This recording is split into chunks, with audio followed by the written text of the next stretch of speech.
Swan. Alex Vanderswan? Alex Vanderswan. Alex Vanderswan was really not on anybody's bingo card. Alex Vanderswan, who nobody had ever heard of before today. Alex Vanderswan.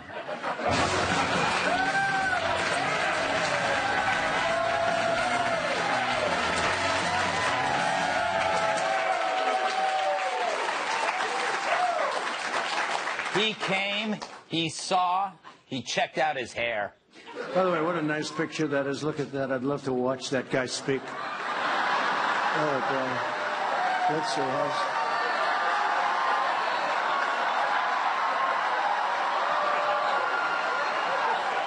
I try like hell to hide that bald spot, folks. I work harder. Doesn't look bad. Hey, we're hanging in. We're hanging in.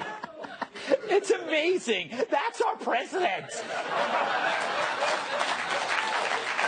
How did this happen? How did this happen? All right.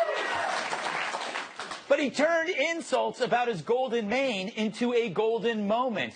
And you know, it's hard to rip him on his locks when he's just better at it than you are. So on Friday at CPAC, President Trump touched on pretty much everything, talking like your rich uncle who simply doesn't give two or three. You be the judge of how many he doesn't give. My favorite part, when he explained plainly why people do lousy in midterm elections. What happens is you fight so hard to win the presidency. You fight, fight, fight. And now only 2 years. That's a very short period. And by the time you start campaigning, it's a year. And now you got to go and fight again. But you just won. So nobody has that same drive that they had. So you end up not doing that well because the other side is going, they're crazed. And by the way, they're crazed anyway. These people, they are really crazed. Try to remember, has anyone ever done that before? It's the best election advice I've ever heard. And of course, any Trump speech wouldn't be complete without an honest self-assessment. My administration, I think, has had the most successful first year in the history of the presidency. I really believe that. I really believe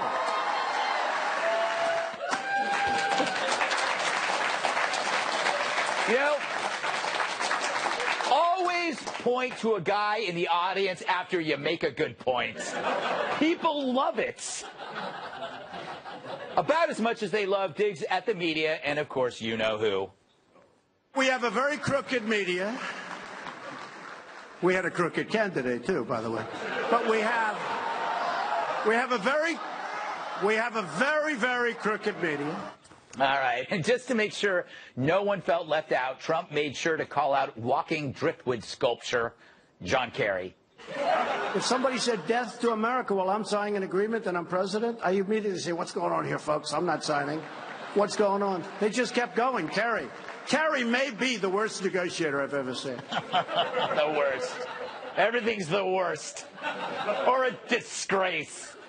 Finally, if there was any doubt about the border wall, he got right to the point. Don't worry, you're getting the wall. Don't worry, okay? You know, if Donald Trump is Van Halen, then Build the Wall is his Hot for Teacher. But you got to ask yourself, why is this so entertaining and so refreshing? I mean, sure, it's totally populist, filled with red meat galore, with obvious go-to applause lines for a ready-made audience. But there's more to it than that. Trump's good at taking slings and arrows directed at him and then turning them into armor. And in a world where the left is heading straight into the humorless void of identity politics, where all jokes go to die, we have a guy charging in the opposite direction into the other world known as fun. He's also an historical first. I call it an entertainer-in-chief. He wanted two things in life: to host a TV show where he could talk about stuff, but also be president. At 71, he managed to combine both. No wonder he's having a ball. And that's my final point. He is having a ball. And maybe so should you. For now.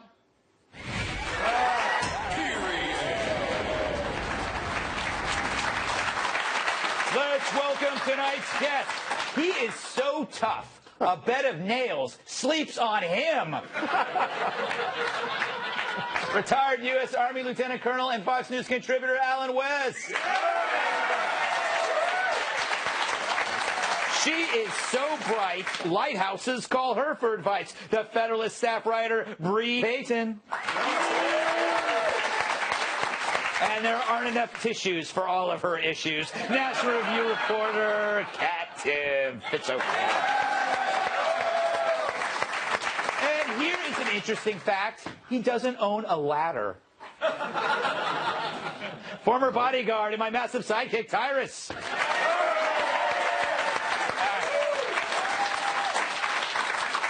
Colonel West, what impressed you most about his CPAC speech? Any highlights for you?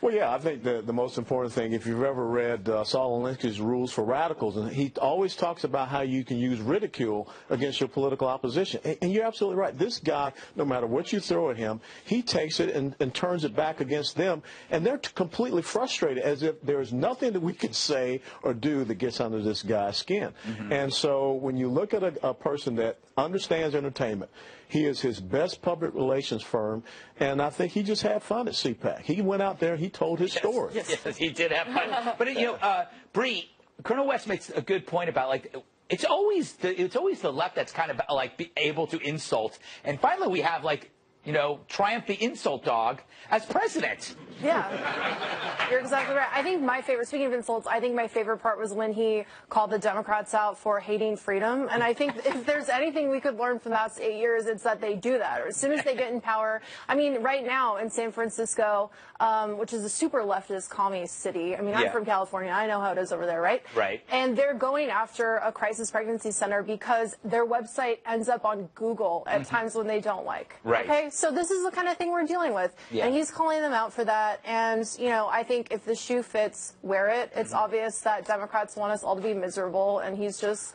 speaking the truth. Yeah, he just doesn't care, Kat, about any. He even said before he did that snake poem that I know that you love, that he says, I know people aren't going to like this, but I don't care if they don't like it. You know, I believe that he can be very sloppy what things he says. But if he's right on a big thing, we forgive him for kind of the sloppy language at times. First of all, let me let you on a little inside joke. Greg said, know that I love because I don't love the poem. But I already know that he doesn't care what I think. So. Yes. I painted you into a corner. Right, absolutely. This was just a classic Trump to the base speech. Right. It had everything. It had the wall. He managed to throw in a crooked Hillary there, pretty much. Yes, that took some talent. Yes. Talking about immigration, talking about the economy, and then of course doing the thing where he stops and leans to the side and waits for people to clap for him. Yeah. Which I don't see. I did it, and it didn't work for me. So I have to. Well, it did, but he's able to do it. Sometimes he just starts clapping for himself, too. I'm doing it right now, and it doesn't work for me either. So he's really good at getting applause, and that's one thing that I really envy about him, whether or not he has a bald spot. Yes.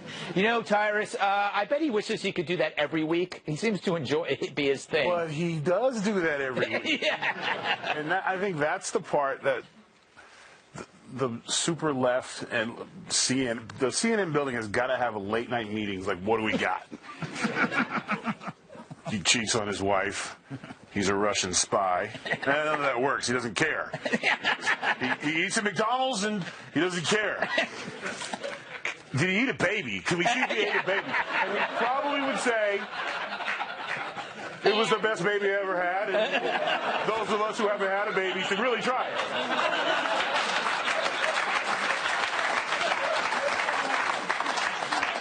I don't know what to make of that. I will say this. What you're talking about, the fact that he doesn't care, it makes it harder for comedians to even deal with him because it doesn't bother. It might have bothered him before. You know, you've been in that. I've been in that relationship where she don't care anymore, and you try to say things to hurt her feelings, and she don't care. That hurt when you said like when she gets home and tell her you're always late, you're responsible, and she. But I try to. Now it hurts me because it devalues my fight. Yeah, see? Okay. Yeah. You got to throw it back on him. Well, he is the first entertainer in chief. It's an interesting thing, you know, that the ability to combine two life wishes into one thing is pretty amazing. Well, the interesting thing is that, you know, you have normally had the typical Republican president or whatever that comes out and talks about all these policy things. The debt sucks. Yeah. Deficit sucks. And everyone just sitting there, I can't connect. I don't get it.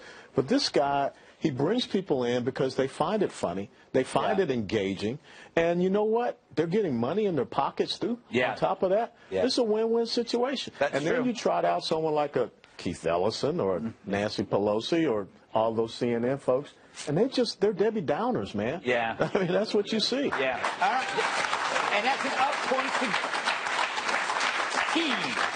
Still to come, we'll discuss the president's meeting with those affected by gun violence. And later, Nancy Pelosi's got some border wall alternatives. Plus, a CNN reporter confronts an elderly Trump supporter. It's a cornucopia of dumb ideas.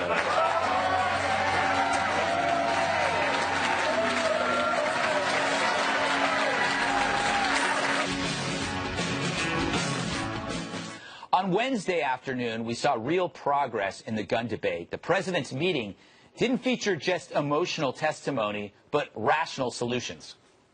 In Israel, you have to be 27 years old to have a gun. You're only allowed one. They tax the guns.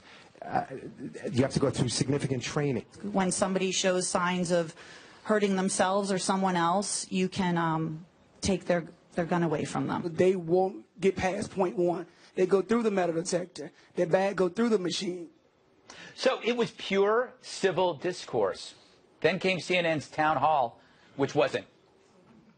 Can you tell me right now that you will not accept a single donation from the NRA in the future? Your comments this week and those of our president have been pathetically weak. But I want to explain to you why you would not. And I want to be allowed the opportunity, which is why I am here.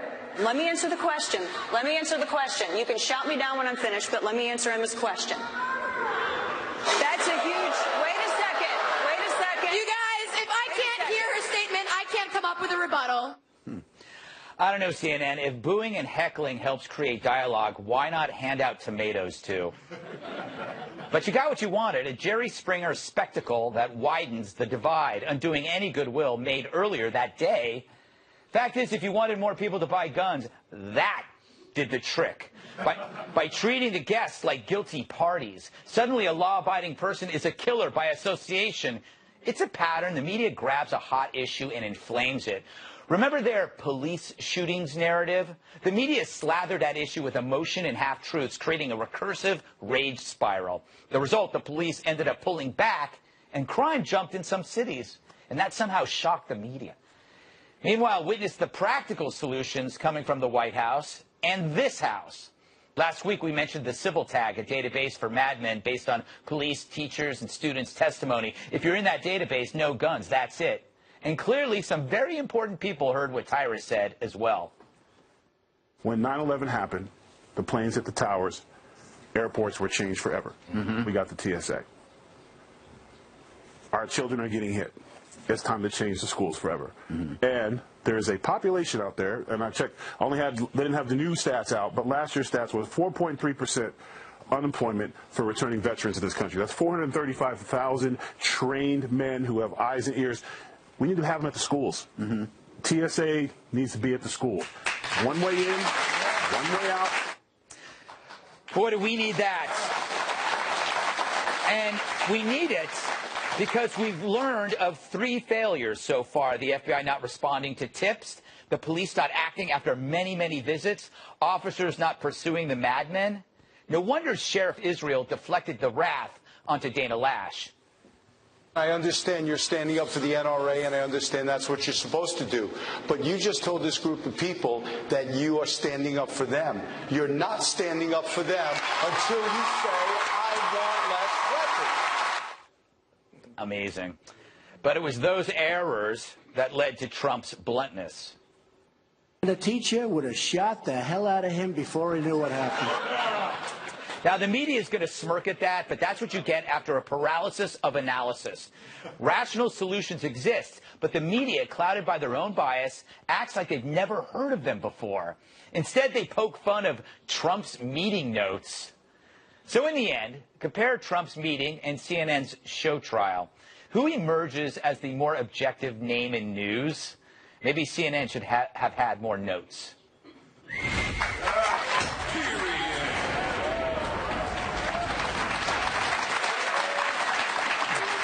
Colonel West, you're obviously a veteran. You were a congressman in Parkland's district. You are also on the NRA board, so you are kind of like in the thick of this thing. And I own 3 AR-15s. Yeah, that's why I don't come by your house. What do you make of this I mean, I felt that the White House meeting was cathartic, and then I got completely depressed and crushed when I watched the CNN event. When I look at that CNN debate and I see Sheriff Israel, he's in a lot of trouble because now we have come to find out that the sheriff's deputy that was there to protect that student, understand there was one school resource officer for a school of 3,000. His whole duty is to protect those students, and he failed in his job. Now, what's the criteria to have a school resource officer in the Broward Sheriff's Office? Furthermore, I guarantee you that Sheriff Israel knew about that surveillance video last week, Wednesday.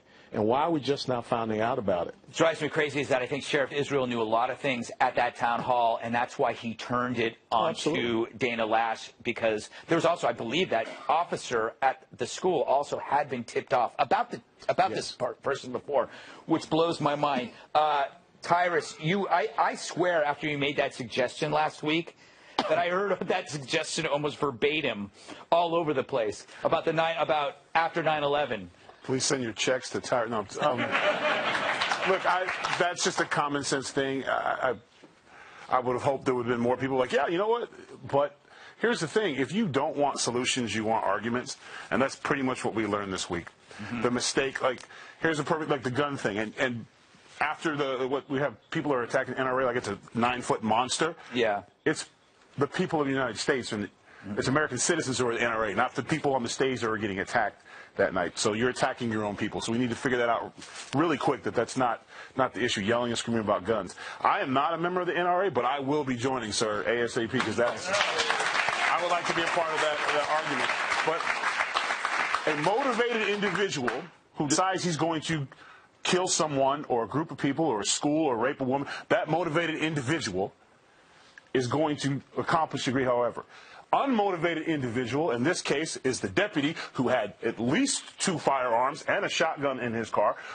None of those guns saved anybody because he was not motivated. Those guns could not float across the school and stop this person because the man who had those guns was unmotivated, lazy, and afraid. When you're a motivated human being in this country, you can do terrible things if that's your mindset. The only way we can stop that is by having teams of trained, motivated individuals to intercept you. Period. There's no other way about it.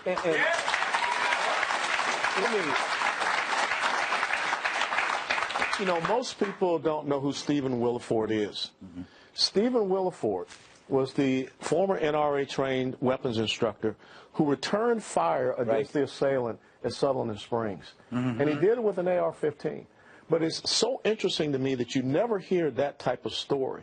That the failure of the United States Air Force and also the federal authorities that did not supply the information of that assailant who, number one, had a disarmable discharge from the Air Force, and number two, was convicted of a domestic violence. And the person that saved that carnage was someone with an AR-15 trained through the NRA. And that's why I feel so strongly about this civil database. But I want to ask Kat, as a libertarian, would you budge a little on gun rights? No. No, that's what I thought. Not at all. And watching that town hall, I can't help but think so many people are going to make the mistake of watching that and thinking that the audience there represents America. It does not represent America. There are still very many people in America who understand the Constitution, and they understand that the Second Amendment exists not just so we can protect ourselves, but also for protection of our liberty against a tyrannical government. And you can't forget that. And you can't let the left bully you or shame you or shout out you're a murderer at Dana and make you feel bad, and let us give that up because it's too important to give that up. All right. Last word, Bree. What are your thoughts? So my boss actually interviewed Dana about her experience, and she said that it was set up kind of like a WWE SmackDown. She had to walk in between. this is her account of what happened. Yeah. So they had kind of like theme music for each of the panelists that were coming out, and they had to walk out like between the audience Oh, and wow. sit out on stage, and it was like this whole thing. And you could read her full remarks over at thefederalist.com and listen to, what she had to say about that. But just the way that they set it up, it was very apparent that CNN was not about real solutions, as Tyra said. It was about creating this big, smackdown on TV for ratings. Yeah, it was the least attractive thing besides a mob is instigating a mob when it's because it's so easy to do. And it was like, the CNN, it cemented a divide that meant it to be defrosted. And I saw the defrost happening at that Trump event, and then I saw it being cemented again. And I believe people are inherently good until they're in a mob, and then when that mob gets going, anything can happen, and that's what scares me. We got to move on, but all right. Producer goes, please move on. Nancy Pelosi's awesome idea for securing the border. Just kidding, it won't secure anything, but we're going to talk about it anyway. It's going to be great.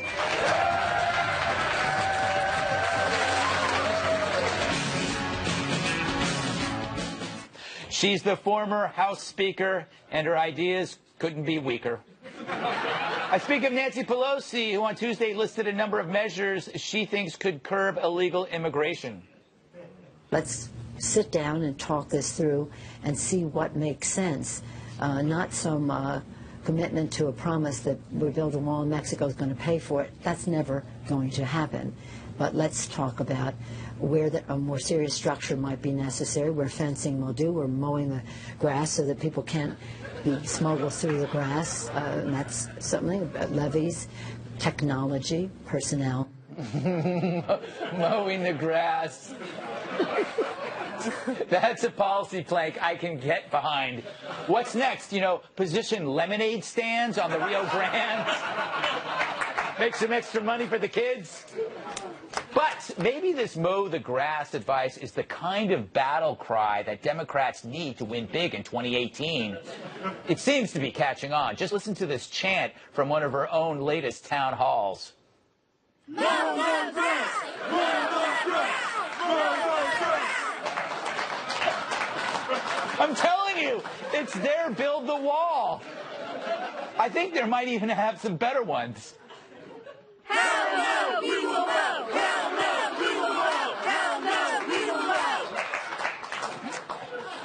I don't think Pelosi expected her dumb idea to catch on so well. What do we want? Clippings! What do we want them? Now! What do we want? Clippings! What do we want them? Now!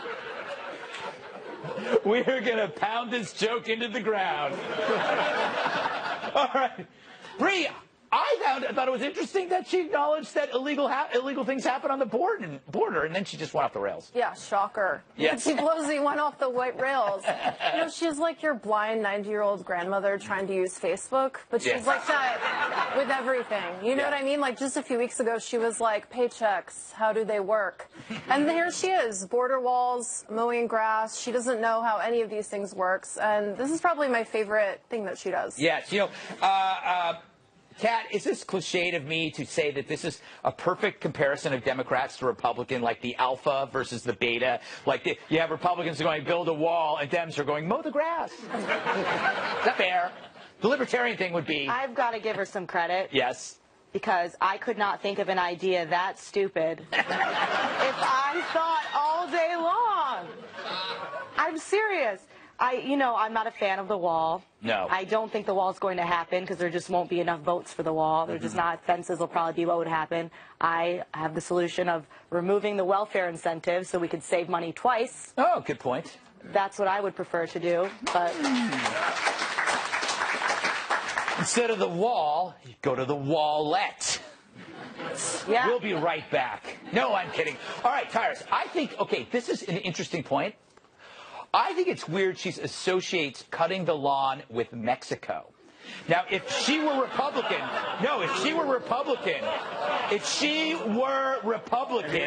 she would be branded a racist for linking Mexico to lawn care because she probably sees Mexico as cheap labor for her Californian estate. Good luck with that question. Oh, no, I got this. I ain't no damn diva. I can handle this stuff. First of all, I think, has she ever been to the border through California and Arizona? It's a desert, homie. There's not a whole lot of grass. It's hot as hell, and it's not too hard to see somebody crawling on the hot-ass ground. So that's one. And two, yeah, if... I'm trying to think who I can put this on, somebody I like. If John McCain, who I love to death, came out and said, let's mow lawns. Yes. That'd be it for McCain. That'd be it. No, it would be. That would be it. They would be like, he's telling them to cut grass. Yeah, no, that's exactly. You know, and she has, but forget all that. I said it time and time again. Can you put a close-up? Democratic Party. Stop talking. Deplorables, crumbs, lawn mowing.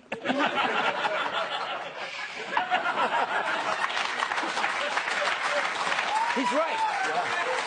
This is not a good look for the Democrats to have an out of touch millionaire elitist. Because the weird thing about Trump is that he's a billionaire, but he's not out of touch. No, he's not. And how do I follow that?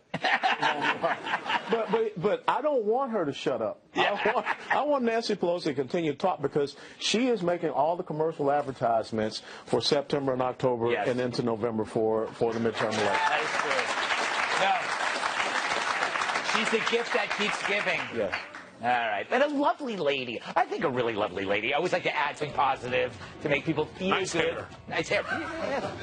All right. Up next, a CNN reporter advances the Russia collusion story by ambushing an elderly Trump supporter. Now that's journalism.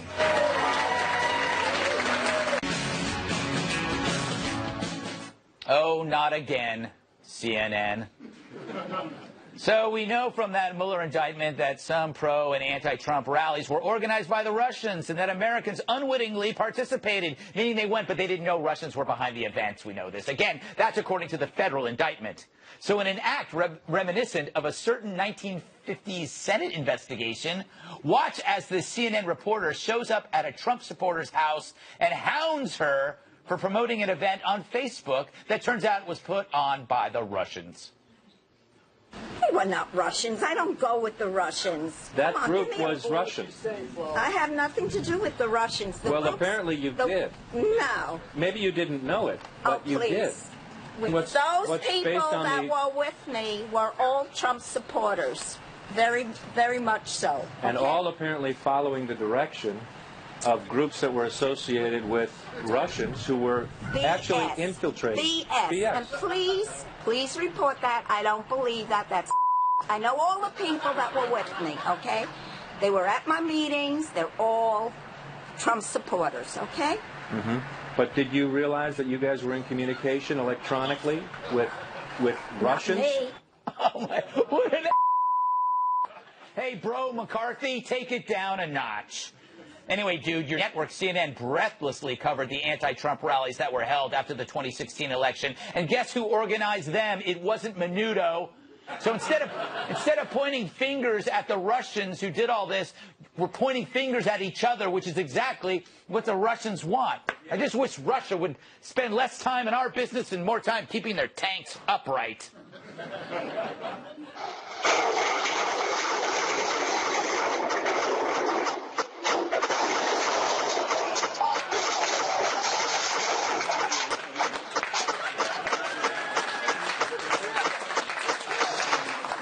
I'm not too worried about the Russians.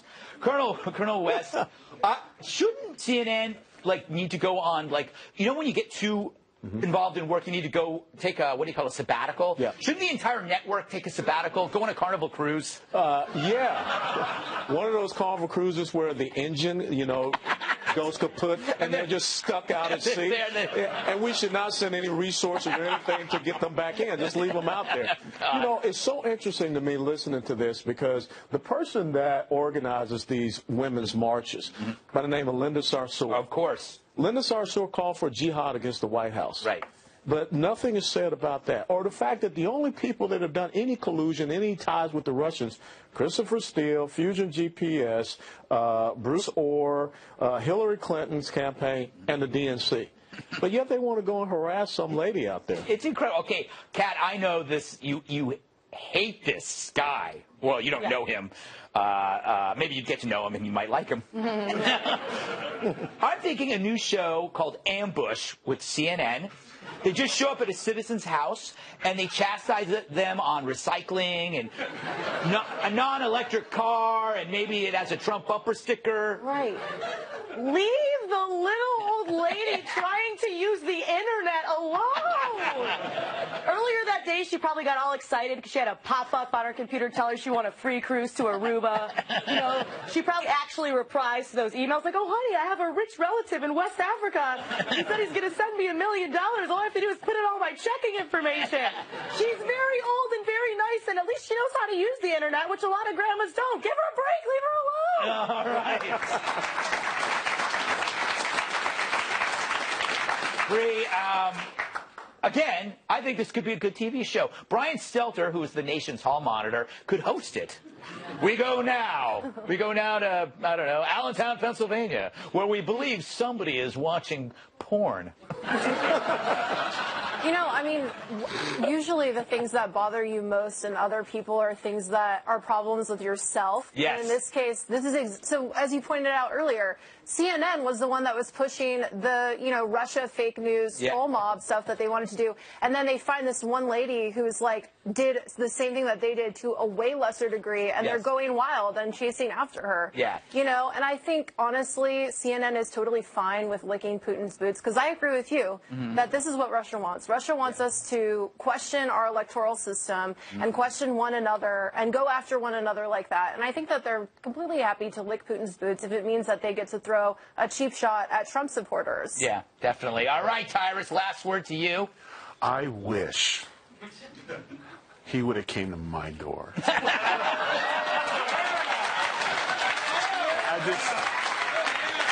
So let me see if I got this straight. This breaking news was to her and her 5 friends who were playing cribbage and decided to go online and fill out a survey saying that they supported the president, candidate Trump at the time. Yeah.